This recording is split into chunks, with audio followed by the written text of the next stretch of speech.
time.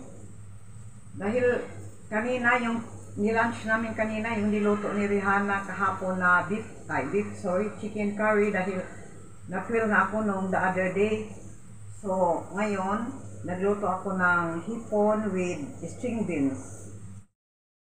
Guys, ito na yung hipon with nag-igisa ko na sa bawang at saka sa sibuyas. Now, i-add ko na yung tomatoes. Tapos, with ilang piraso lang ito guys? 1/4 ito. 1, 2, 3, 4, 5, 6, 7 pieces. Ang 1 kilo ng hipon ito, 600, 300 sa... Sorry, only this one. I-add ko na guys yung tomatoes, 2 tomatoes. Ayan. Tapos, as usual, Bangladeshi ingredients. Mamaya pa ng kaunti pa, ulahin ko muna ang hipon. I-check ko na guys muna. Let's gonna see what happened. Okay na guys, medyo na yung medyo okay na ito. Ilalagay ko na ang Bangladeshi masala. Read na guys yung Bangladeshi masala. Cumin powder, turmeric powder, coriander powder, cumin powder, and red chili powder. Haluin na natin. Kaunti na lang yung ko. Then I gonna add the string beans. Then guys, yung string beans, hinaan natin dahil medyo nasunog.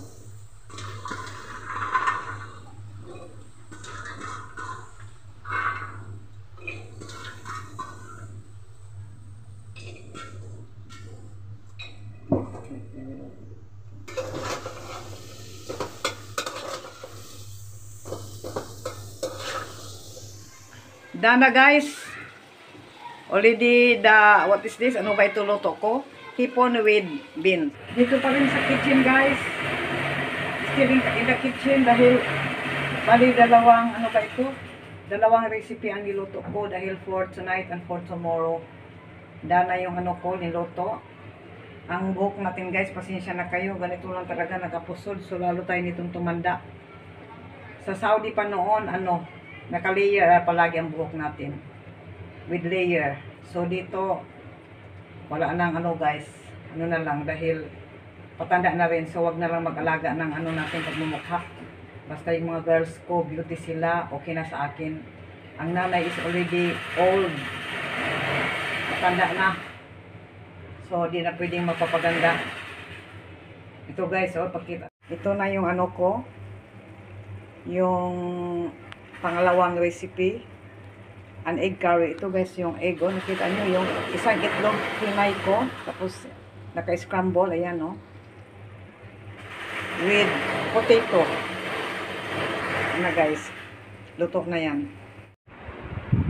Dito na guys, dahil after 5 minutes, luto na yung egg curry with potato.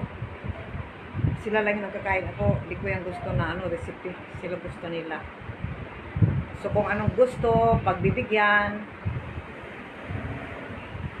At nandito na tayo, nakaupo na. Dahil kukunin na ni Rihanna yung phone niya. Dahil ito ang ginamit ko na Beats. Yung phone ko na kay Maliha.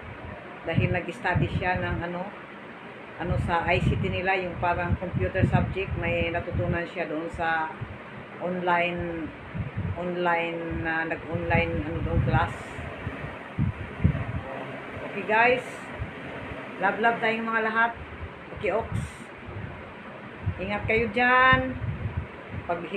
Muna ako sandig-sandig habang pa, wala pang time ng dinner namin.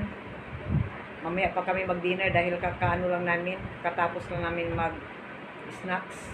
Binilhan ko yung mga girls ng potato. What to eat? Chips. Masarap yun, 25 taka dito guys. Tapos nag-coffee kami ni Rihanna. Shout out sa mga girls ko. Pray nyo lang guys na maganda ang buhay ng mga anak ko. Yun lang ang prayers ko sa kanila. Buhay nila is kaganda. Sana makakapunta ng ibang lugar si Rihanna sa Europe. hopefully Rihanna can work in Europe, so mas maging okay ang buhay namin. Okay guys, love you all. Ingat tayo. Maraming salamat sa mga suporta. Ingat-ingat. The next day.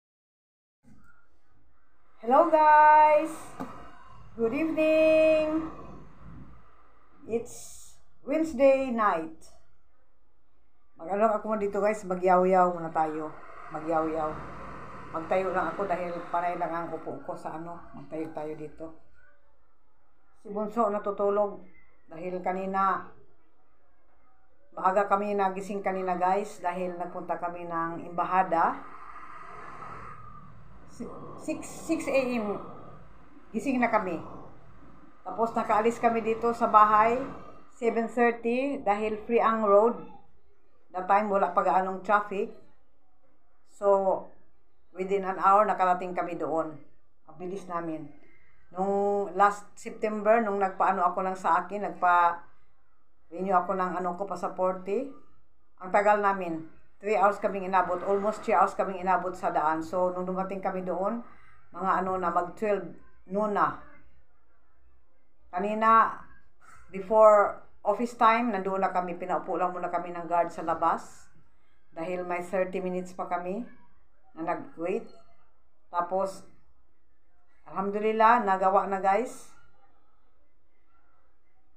Nagawa na yung na-renew na ang passport ng dalawa. So, thanks to Allah. Medyo na lessen na ang ko. Yung tension natin. Hoping na lang na magamit namin yung na yun, dokumento na yun sa pag-uwi namin dahil 50-50 chances. Dahil ang ginagamit naming dokumento sa pag-uwi namin yung nila, yung sa tatay nila na dokumento. So, ang hirap dahil gastos na naman. So, pag nakuha na namin ikuha na namin yung yung passport nila, maybe next month, dahil 1 month lang yung sa akin, nakuha ko na last September. Nauna muna ako guys.